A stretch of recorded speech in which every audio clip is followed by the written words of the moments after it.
Tonton video ini sampai selesai agar Anda tidak gagal paham.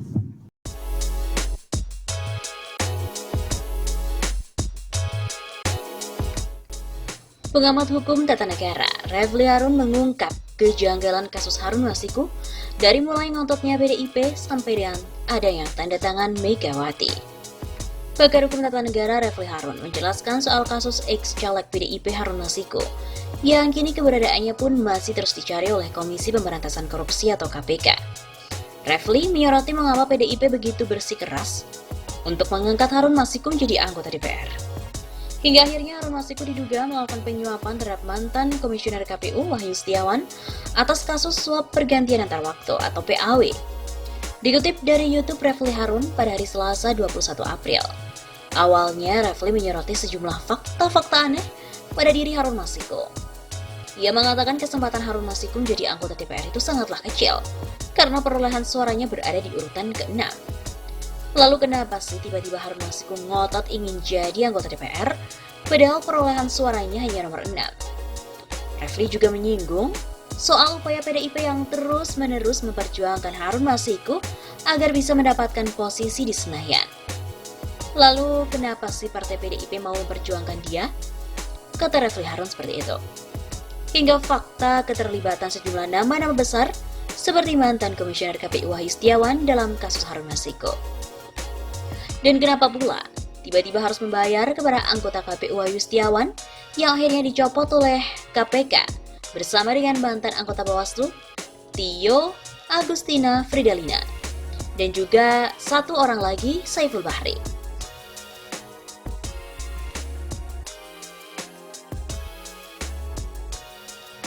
Meninggalnya caleg terpopuler. Refly Harun menjelaskan peristiwa Harun Masiku bermula saat caleg PDIP Dapil Sumatera Selatan I meninggal dunia. Pria yang masih merupakan saudara dari almarhum Megawati Soekarno Putri, yaitu suaminya, telah tutup usia pada tahun 2019. Tak disangka-sangka, nama Nazarudin Kemas justru memperoleh suara terbanyak saat pemilihan legislatif 2019.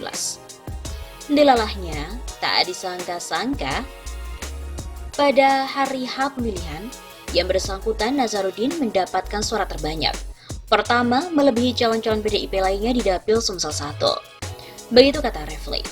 Refly pun menjelaskan, berdasarkan aturan KPU suara kepada orang yang meninggal tetap sah, namun menjadi suara partai politiknya.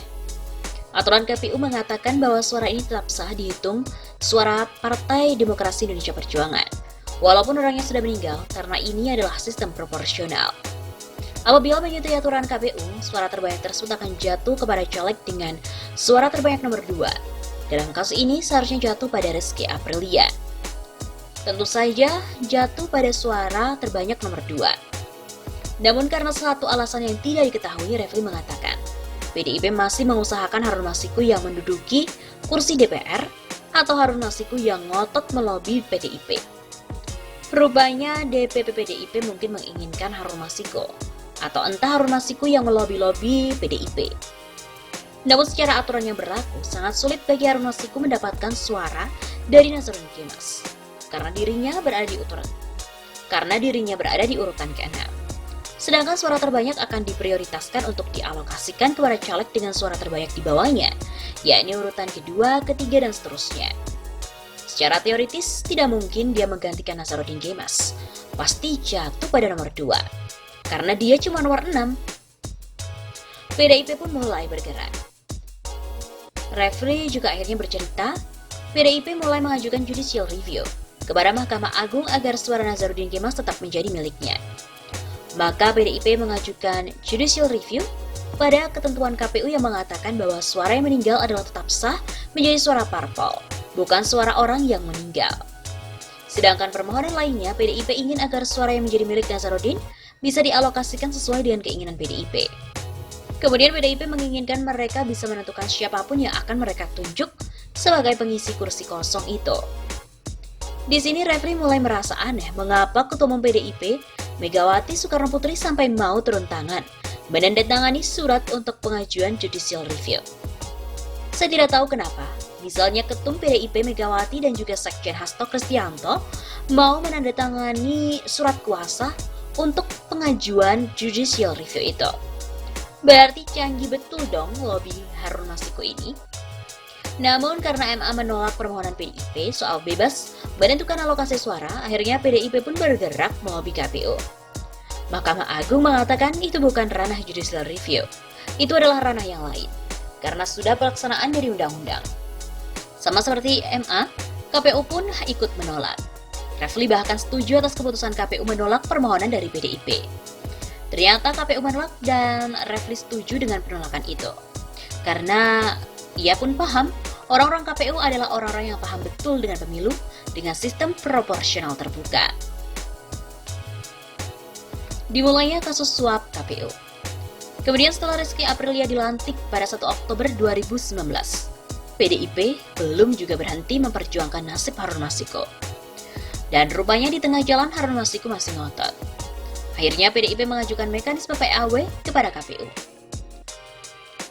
Tapi, syarat tersebut masih tidak bisa dilakukan karena Harun Masiku adalah caleg urutan ke-6 dalam perolehan suaranya.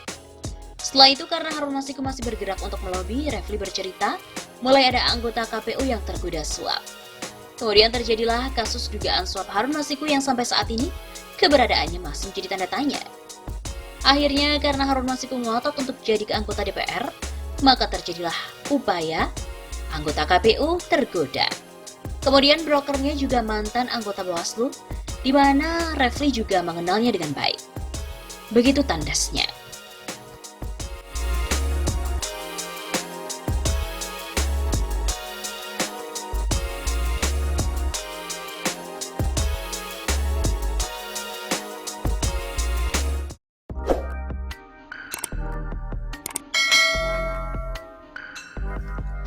Gengs, jejak politikus PDI Perjuangan Harun Masiku, si tersangka kasus suap mantan Komisioner KPU Wahyu Setiawan juga masih belum diketahui.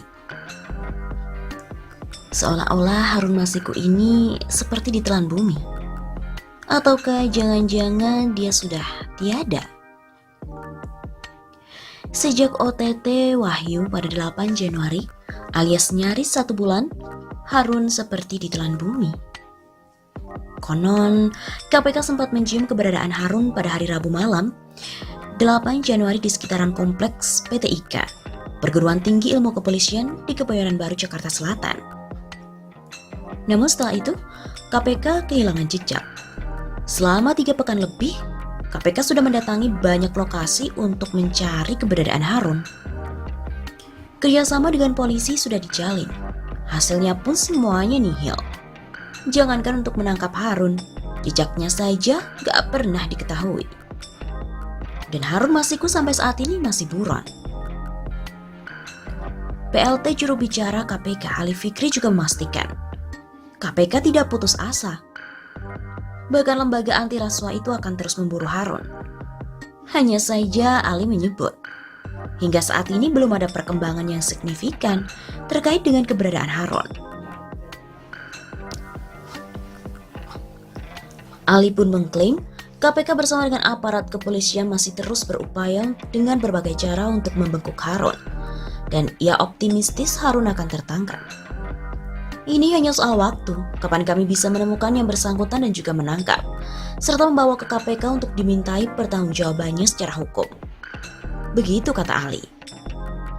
Untuk memaksimalkan upaya pencarian Harun, pihaknya juga memajang informasi daftar pencarian orang atau DPO pada website KPK. KPK pun juga berharap kepada masyarakat yang tahu keberadaan Harun untuk segera melaporkan ke KPK. Bisa melalui surat ataupun menelepon langsung ke call center KPK di 198. Di website tersebut KPK juga menyuratkan bahwa KPK memasukkan nama HAR dalam DPO. Sulitnya KPK menangkap Harun membuat ICW pun gemas. Peneliti ICW Kurnia Ramadana juga menilai, kinerja KPK di era Firly Bahuri ini mengalami banyak sekali penurunan. Dan paling kentara, KPK sangat lambat untuk menemukan Harun. Padahal dipastikan Harun sudah berada di tanah air sejak 7 Januari. Bukan di luar negeri seperti yang disampaikan pihak imigrasi sebelumnya. Kurnia pun juga menilai, KPK sekarang tidak seperti dahulu, yang kerjanya cepat dan juga terukur. Dia juga menilai Firly Bahuri terkesan pasrah menangani kasus ini dengan mengatakan, "Ya kalau Anda tahu di mana, kasih tahu saya." Pernyataan seperti ini harusnya nggak pantas untuk keluar dari mulut pimpinan KPK. Kurnia pun juga menilai bukanlah hal rumit bagi KPK untuk menangkap Harun. Sebab Harun memang dipastikan berada di tanah air. Beda misalnya kalau dia berkeliaran di luar negeri. Dan dinilai bahwa Firly belum benar-benar mengetahui bagaimana kinerja KPK selama ini.